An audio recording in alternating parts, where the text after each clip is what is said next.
What's going on YouTube? It's Jay. I'm back with another video, and I'm recording this video today because I had trouble trying to find these settings, and the videos I seen on YouTube weren't very descriptive or simple to do, for that matter of fact. So I'm recording this video to show you how to enable the 0 to 60 timer, the 0 to 100, and the quarter mile and eighth mile lap timers.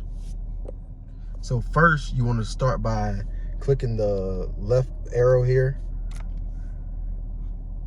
And if you go to your performance pages and scroll through those, you can see that you don't have many options here. So what you want to do is scroll down to the bottom where you see options, and then go down, and you can see here for performance, there's only 5 of 9 pages available.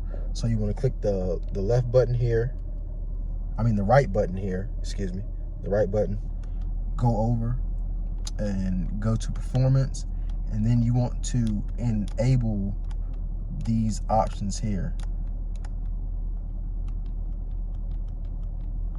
You see lap timer, I just enabled that. Performance timer, you can enable G-force and any other ones that you like. Then if you go back with the left arrow here and go all the way up to the top, well, click on performance and scroll down. Now you see that you have your 0 to 60 timer, and I'm assuming this is a lap timer, and that's all I added, but you can add whatever else you like. I hope this video helps somebody. Like, subscribe, and comment, and see you in the next one.